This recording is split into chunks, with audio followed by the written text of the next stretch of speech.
Yeah, I got that part. I got that one. Are you sure you got that? We got it. Alright. Let's make sure you can't move far back, unless you don't really care. I guess it doesn't really matter.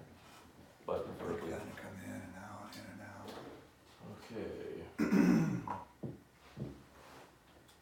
And we are live. All right, welcome back, everybody. This is the second episode of the Birdie Bros podcast. I'm your co-host, Zack Forgash, with Travis. And I'm Travis Teeple. And today we're joined by a good buddy of mine, my brother, Casey Adams. What's going on, Casey? What's happening, y'all? Appreciate the invite. Yeah, thanks for coming. Yeah, so this is going to be fun, right? You know, this is our second episode. The first one with Troy Kelly, we did more like an interview style.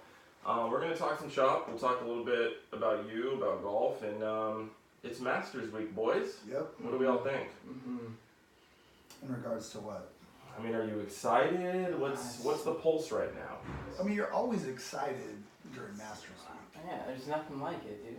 Nothing like it. Nothing like it. I will say, to me, it feels a little bit different this year. I don't know if it's having Big Cat back in pretty good form, if it's just all the talent that we have this year, or the rule changes. I don't know if anyone's thought about that, but can you imagine 18 on Sunday and winning putt with a stick in at Augusta? It's a weird feeling, huh? That'd be crazy. That would be nice. Yeah. You like that? Yeah, why not? Well, and Augusta's a weird one, right? Because the green speeds are, I mean, I'm sure everyone saw that Phil video of 16 on the step meter. That was insane. If there's ever a time to maybe leave a pin, Wait, it's probably Augusta. it was a 16? Phil says it was 16. Now, it looked like a straight downhill putt. But he barely tapped it. Wow. Now, what the speeds will be tournament time. I don't know if you saw, but, you know, they're having some pretty shitty weather so Yeah, far. a lot So of rain. looks like, you know, softer conditions. So I'm kind of curious what winning score will be. While we're on that topic, I want to get everyone's pick. What we want to do, guys, is do a bit of a contest. So anybody who comments, choose who you think is going to win along with the winning score. Whoever wins or gets closest, we're going to give some free merch to. Birdie Bros podcast towel. We're going to do something cool, try and make it fun and interactive. So, Travis, in the 2019 Masters, who is going to be winning and wearing the green jacket at the end of the day on Sunday? You know, can I say two guys? You can say two, but you have to pick one. All right. I would say, and this is going to be a weird pick. It's going to be a weird one. Hi, Michael. It's going to be a weird one. I like Jordan Spieth for whatever reason. Shit. God. I'm coming out of left field thinking. I mean, you know, he hasn't played good. I got someone else. This will be crazy if I pick your second one. Yes, it would be. What would be the odds on that? Go for it. Tony Finau. Not mine, but that's a good pick. It's a nice pick. Yeah. I like that. He's always in the top 10. Yeah. His ankle was hurt last year. Was it hurt, or did he make like one of the most bonehead moves in like the history of the par 3 contest? I mean, how many How times it is. are you going to be running backwards on a par 3 golf course though, and then you just, you know, not being, we're just so excited. He also gained a lot of respect by popping that bad boy back in. I like Finau. It's a good pick. Obviously, root for his caddy. That'd be a pretty cool story. Shout out, Greg. Yeah, I think Jordan has just had like, you know, I mean, obviously his putting's been horrible. I think he gets it back this week. Yeah. Well, Michael Putnam thinks Rory McIlroy at 14 under is going to win the Masters tournament. So how do you feel about that? Wait, what was it? 14 under, Rory McIlroy. 14. Some random fan named Michael Putnam Putnam is joining the podcast, the feed. So we'll see how close he gets. Not sure if he's familiar with how golf works, but that's not a bad pick. I don't even think Rory's in the top 25. Ooh, really? Really? No. All right. So Casey, who is your pick to win the 2019 Masters? You know, I gotta go with my boy T-Dubs, man. That's my pick. Okay. I would love to see him Big win a cat. major, get back into the major circle again. Okay. Yeah. Never bad pick to choose Tiger Woods, obviously. I would certainly root for him. I'm not against him. Mm-hmm. I don't personally see it. I see him kind of coming into form a little bit later in the year, a lot like last year. I'm going to go ahead and pick probably one of my least favorite players on tour. No disrespect. But I got Bryson DeChambeau to win the Masters this year. And I think, check it, I think he wins by a lot. I think it's not even close. Really? I do. So what's the number? I'm going to take, it's weird because the conditions. Wait.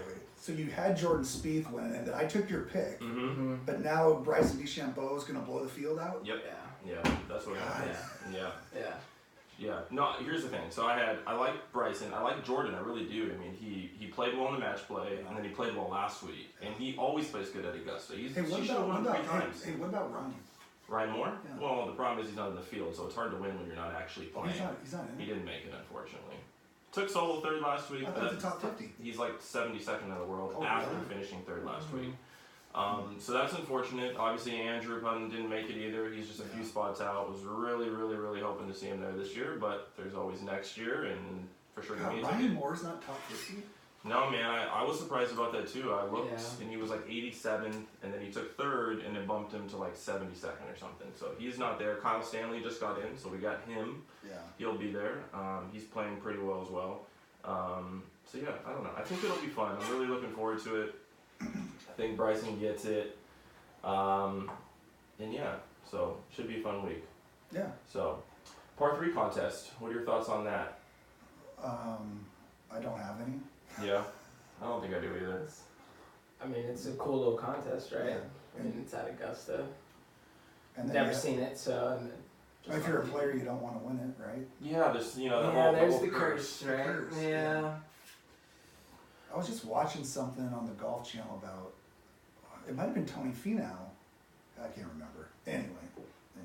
Yeah. Well, again, Tony Finau, good guy. Definitely rooting for him. While we're on the topic of leaving the pin in, let's talk a little bit about rule changes. It's a weird year to be a fan of golf, right? If you had just jumped into this, it's probably really interesting. But for people who have been golfing for a long time, we're so used to accustomed to the way that things have always been. So for us to be able to leave the pin in now, in different rule changes, not being able to call it a hazard anymore, now it's a penalty area, all these different things. Casey, how do you feel about what they've changed in 2019, and do you think it's a good thing or a bad thing for the game of golf? No, I think it's actually a good thing. I mean, from a player standpoint, that you've been here for a long time, it's very difficult to adjust to the rule changes, especially leaving the flagging. That's the weirdest part. But I think for the recreational golfer, the more simple it is, I think the more people that actually want to play. Okay, I get that. Travis, how do you feel about it? I'm kind of torn. I mean, wasn't at one point you could leave the stick in? And then they took that away and then they brought it back? Mm-hmm. I don't know that, honestly, Yeah. I don't know Yeah. that. Maybe back in your day when you played, but I didn't grow up with that. So, kind of, taking things back to the old school is kind of cool, I guess. The whole drop thing, I think, is retarded. Explain. From the knee. Yeah, it's stupid. And then you can't have the guy behind you. I mean, who really cares? Sure. You know? That's one of the weird ones, for sure. I'm not a big fan of the whole new alignment thing, not being able to stand behind the player. I don't exactly understand it. Obviously, it's been met with a lot of scrutiny and criticism. Most PGA Tour players are not a fan of that rule change. So I guess I understand what the USGA is trying to accomplish. They're trying to speed up golf. They're trying to make it a lot more simpler. Or maybe they're just trying to create a lot of buzz to get people talking about golf. Yeah, that's an interesting theory for sure. Yeah. I mean, I never looked at it that way, but I could totally see something like that happening. Yeah, it's just, it's definitely interesting. It's a fun time to be a golf fan. It creates something to talk about at all times, right? There's always something it seems like every week there's something happening. Right. As far as there being, we dealt with the Lexi Thompson thing for her major, to what happened to Ricky earlier this year. It's just guys getting assessed penalty strokes for no reason. It's pretty crazy. So, one guy I do want to talk about is a guy who Monday qualified last week into the Valero Texas Open. Not only did he Monday qualify, so check this out.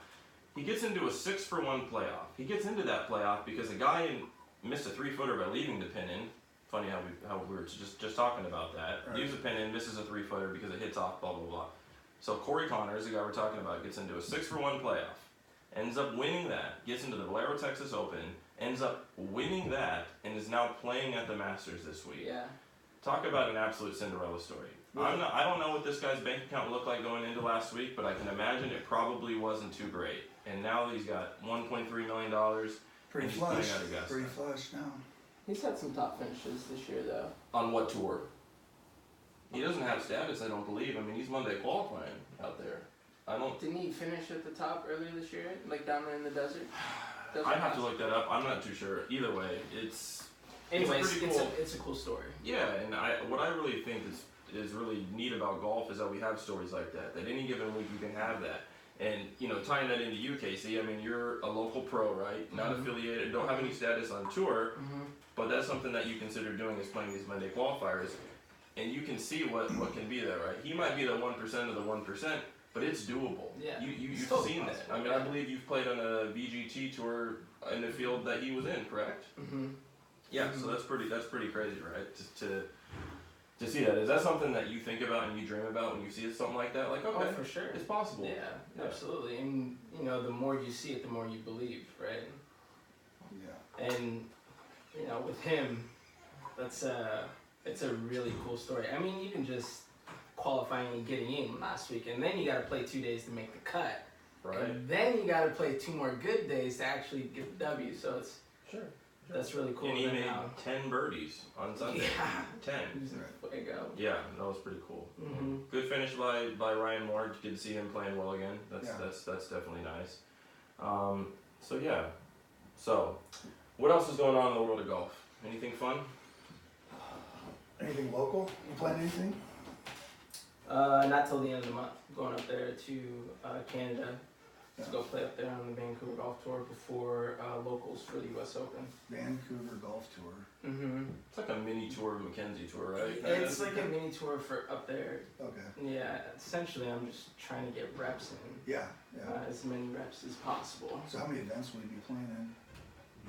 This year? Yeah. No, up in that tour. Oh, up on Yeah, that tour. yeah. This is just that one, and Okay. then there'll be a few more before like summertime tournaments start rolling around, state Nice. opens and all that good stuff. So you've won like the capital city local event. So yeah, pretty good amateur career, right? Go ahead and rattle off some of the W's that you got, I guess. Tacoma City, Cap City, When'd you win? Pepsi, Bremerton. When'd you win the Tacoma City? The same year that I won the Cap City, Which was what year? 2015. And what was winning score that tournament? I don't even know, dude. I want to say it was like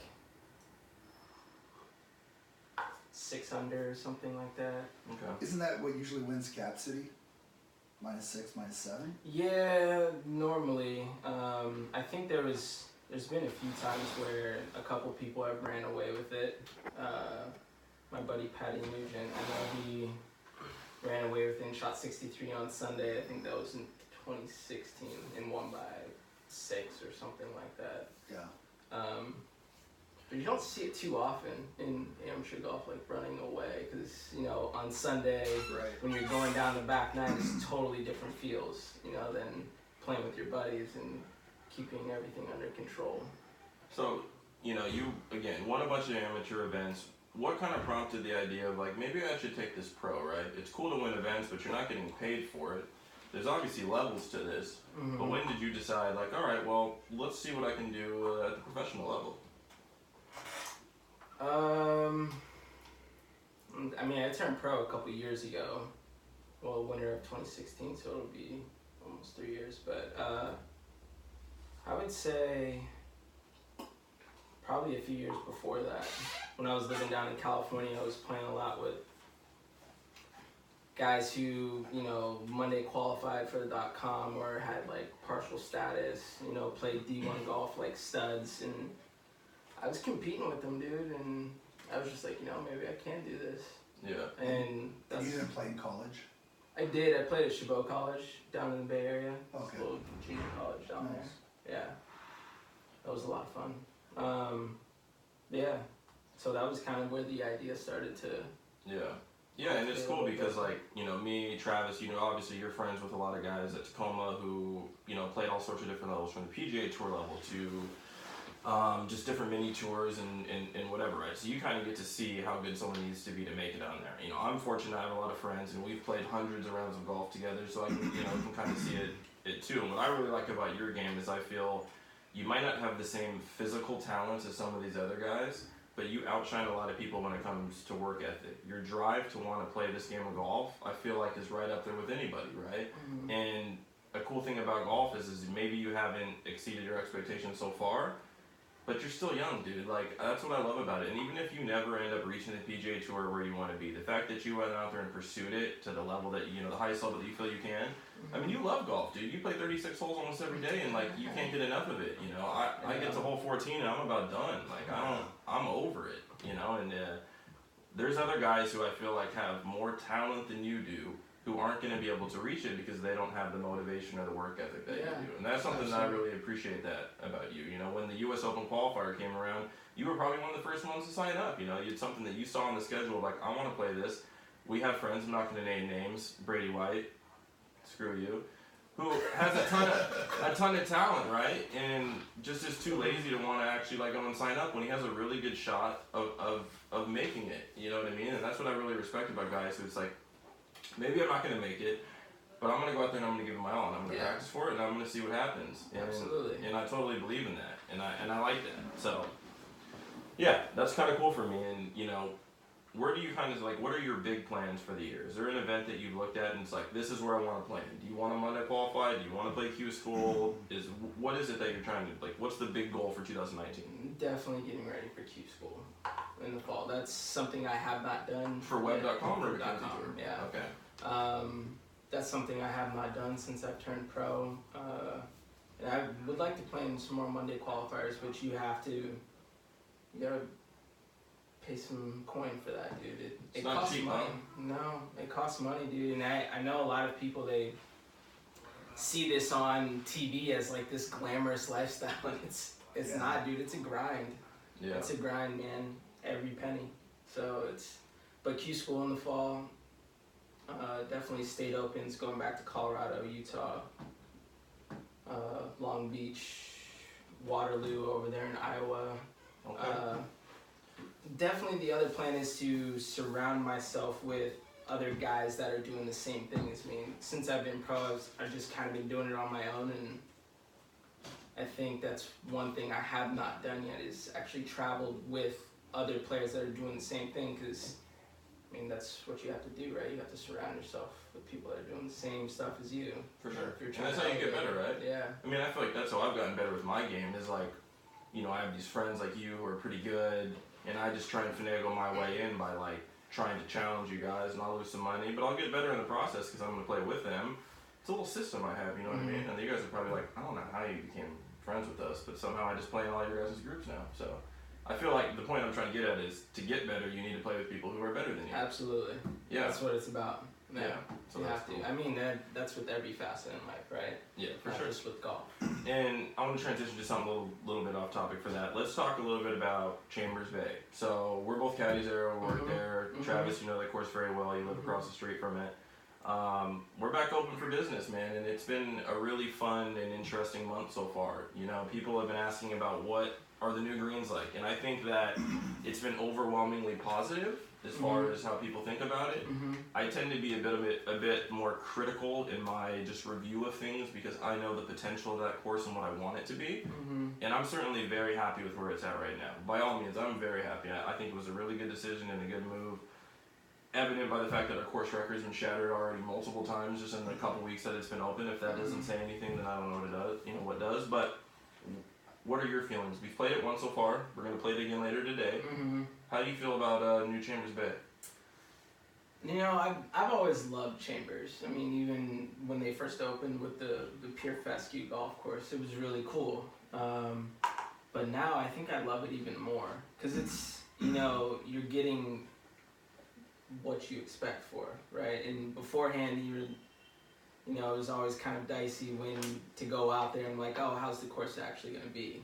And now it's like, it's a whole nother level, dude. The POA greens are phenomenal. They are so good, and they're only going to get better as time progresses. So it's an exciting year, man. Slow, fast? Like, They're not slow. yeah.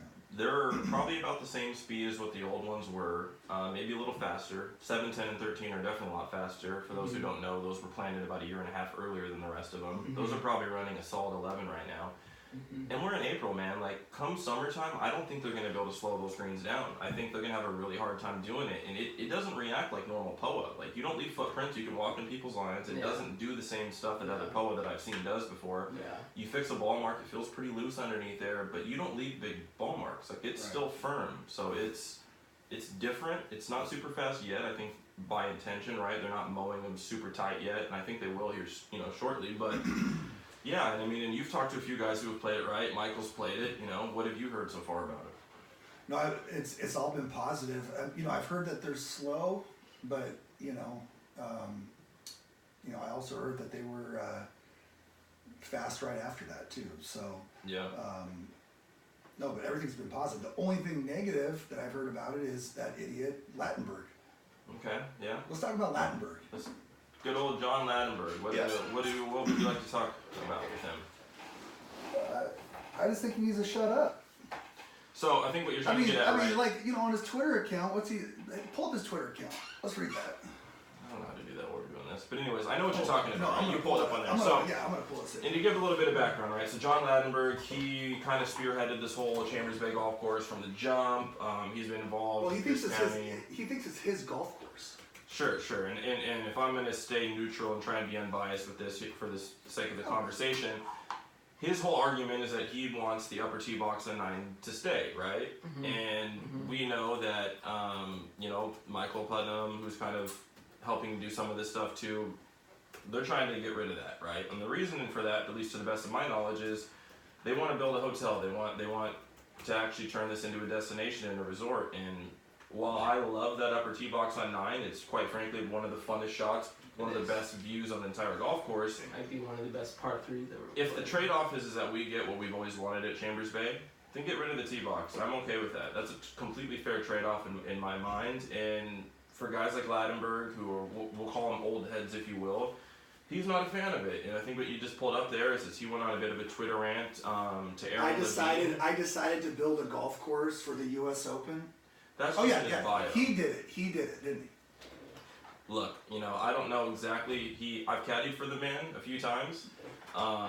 Going into it, I knew kind of what to expect, so I tried to stay impartial with it. And he very much so feels that he is the reason that golf course is there. And to what extent that is truthful, I'm not completely sure. I know he definitely had something to do with it. Right. So appreciate him in that regard, but he definitely has some interesting views when it comes to things that we're doing currently. He wasn't a fan of the POA. I don't know if he's admitted now.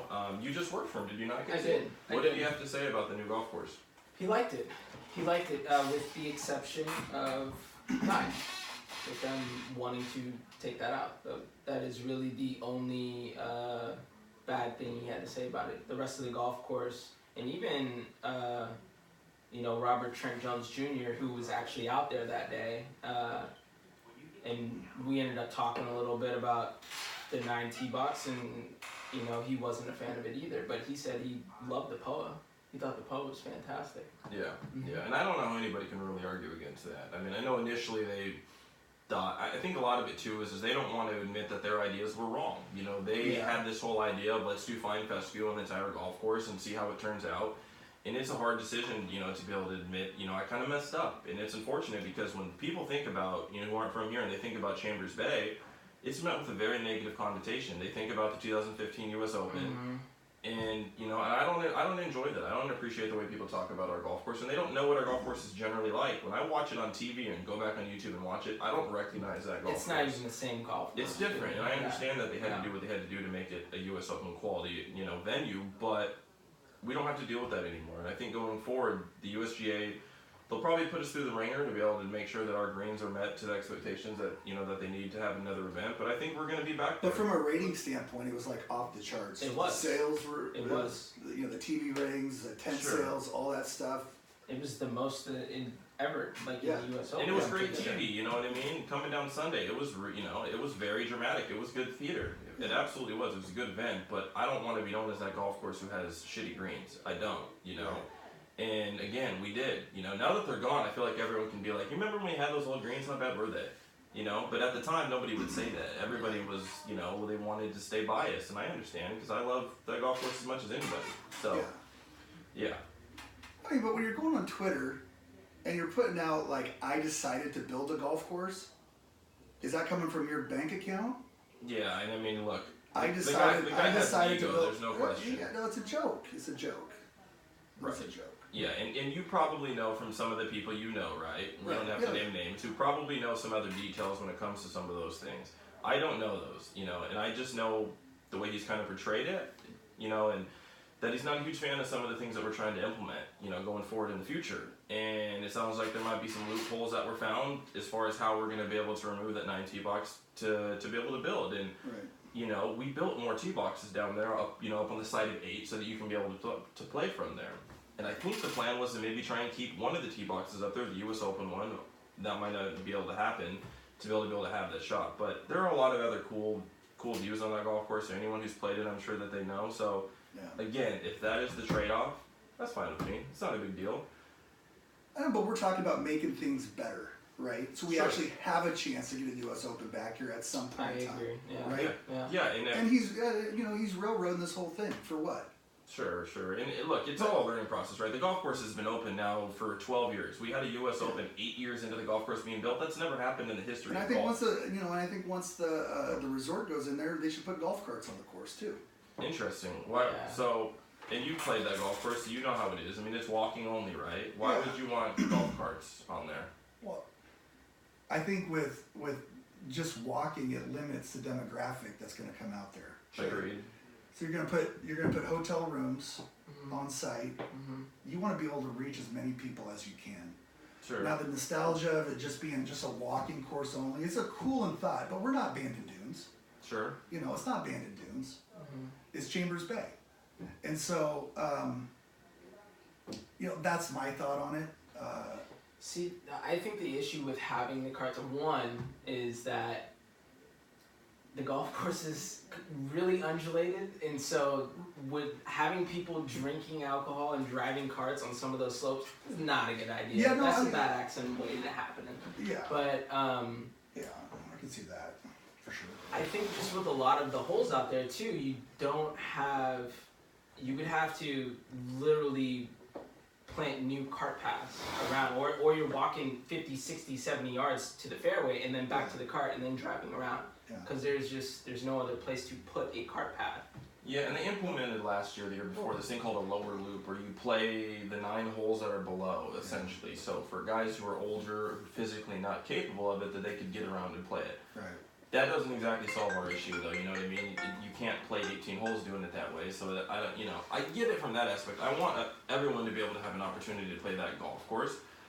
Maybe it should be a goal for some people to get themselves into physical, good enough shape that they can. Some people have medical issues. I understand they're not going to be able to do that. So I understand it from that perspective, but I don't know if they can. You know what I mean? Like the trails that they have there are kind of difficult. I don't know if they'd be able to do that. And I don't know if that's something that's ever going to change, if I'm being honest. Yeah, I mean, I don't know, but it's just it's an idea that I had. What about hoverboards or golf boards? Well, no, I think that's more of a danger than golf carts. Yeah, Probably worse. Have you ever been on one? I haven't, but I've seen them at certain courses. They're pretty cool. Yeah. Cap City has them down there. I mean, at the end of the day, the golf course is losing money. Why? Good job, John. Your golf course is losing money. I don't think he's watching. Well, if he does, Are you talking about through not having golf carts? No, I'm just saying it's losing money. Here, not finish your thought. Not because of that they don't have golf carts, but I'm just saying that if you put golf carts on the course, right, the chances that more people are going to want to play it and older people are going to want to play it, it goes up. Yeah, I agree. And so I get what they were trying to do to try to make it more like a Bandon Dunes type of a track, but it's not Bandon Dunes. And the fact of the matter is the course is losing money. I think the resort is going to be a huge catalyst for the thing making more money. Yeah. Sure. And I think golf carts could help that as well too. Hold that thought. We're going to take some comments from some of the viewers here. So we got Eric Stevens on here, and he says, no carts is great. You don't want 50,000 rounds on it. 20 to 25 is perfect. What do you have to say to that? It's losing money. Okay.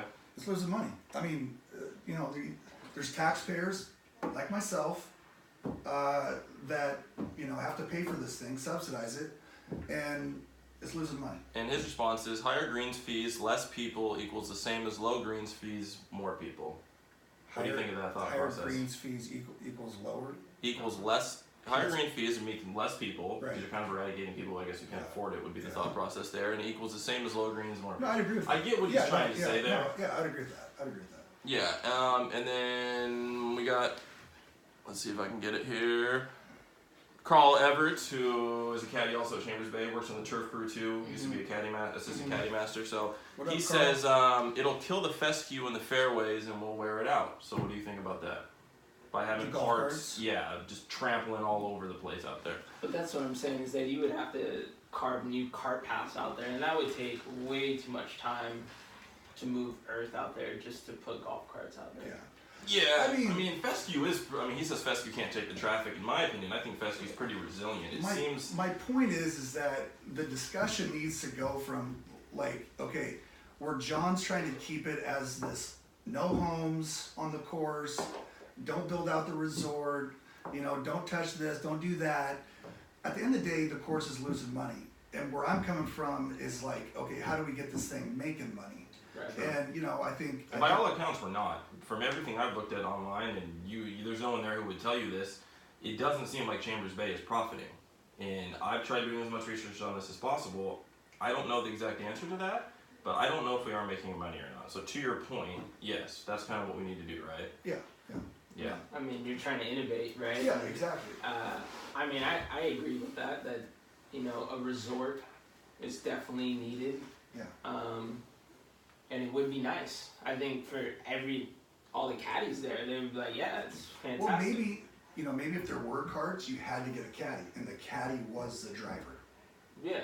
Well, that's the Caddy. way it already is, anyways. If you have to You take can't have carts out there. No, unless you have a medical note because Right. by a doctor. And in that situation, you have to have a caddy driver card because those trails are all over the place. I've done a few of them. I don't even know where the hell I'm supposed to go, so it's kind of difficult. Sure.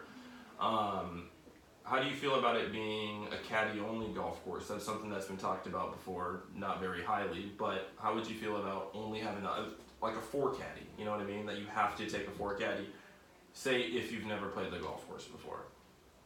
I think it's going to limit the rounds. Yeah, I get that. And as far as the pricing of that golf course goes, it's totally affordable if you live in this state. If you're a Pierce County resident, it's pretty fine. I don't think it ever gets much more than $100 to play it. That's totally fair, right? Right. Now, our non-resident price tends to be a little bit, more steep than when it comes to that. Sure. How do you feel about that? You've played golf courses all over the world. You've played Pebble Beach and all these. The cost of Chambers Bay, as far as what you're getting out of it, do you feel that it's a pretty fairly priced golf course for people who do not live in Washington? What's the rate on it? $275. Yeah, I think it's fair. You do? Okay. Yeah. Especially if there's like a resort there, But there isn't right now. No, I know. And what's the price going to be when there is a resort? I think it's going to stay the same. You do? Yeah. Interesting. Yeah. Okay. Yeah. So, I think it's fair. Yeah. What do you think about it?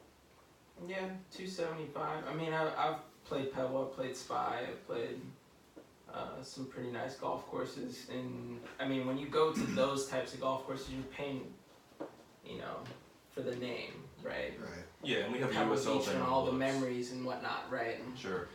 Yeah, and that's kind of like my thing. I just want, my thought process is if it's a little bit cheaper, there might be more people who get to play that golf course. And I want everybody in this country around to be able to have that experience that we've had. And we are so fortunate that Chambers Bay allows us, employees and caddies, to play the golf course from time to time. And to think about how much money we would owe them if we had to pay that rate every single round, I'd be in debt for probably life. So they're great to us. There's no denying that. And it's a cool process to see what they've done to the golf course. All the hard work that went along in the winter there. So shout out to guys like Carl who had to deal with that and get the golf course in the way it was, and the snow that we dealt with. I mean, I think the Midwest, some golf courses still haven't even opened yet. So we're in April and our golf course is completely thriving. So that's cool to see. Yeah, so as far as Chambers Bay goes, that's in the books. One last thing I want to talk about before we go. This podcast is brought to you, as always, by Play Clean. Play Clean is a golf talk company that's local that we work for. You are the owner and the founder, along with Michael and Andrew Putnam. Talk a little bit about what's going on with Play Clean and where can people kind of find us? Like, what's going on? Well, you can find us at playclean.com, PLAYKLEEN.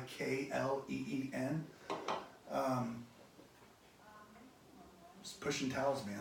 Yeah, there's some big things that we have on the horizon, right? Is there anything we can talk about that we might be dealing with as far as big events later this year? President's Cup. Okay.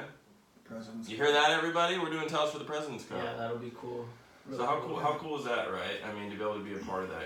We've got to do plenty of PGA events, corporate events, all sorts of stuff. But the President's Cup? It's weird. I mean, you know, it's weird to think about. From when Play Clean first started, like literally in the basement of, you know, my house, Yeah. to doing towels for the President's Cup, it's a little bit surreal. Yeah. So, And what's the goal? What are we trying to do? You know, I think we sent a proposal to Augusta, right, to try and do the Masters for next year. Like, what are some big things? Like, what are some plans that you have for this company? I mean, we're in Chambers Bay. We're in a lot of the golf courses around here. yeah. But, you know, the exposure, right? You know, we're on some PGA Tour players' bags, but where do you kind of see this in the next couple of years? I think doing more corporate events, being involved with, you know, like a Ryder Cup, President's Cup, you know, those type of events, definitely. But I mean, shoot, you know, like, nothing against muni courses, I mean, I'll sell to whoever, you know. Yeah. And to me, it's more about the service side of things and, you know, how you take care of a customer.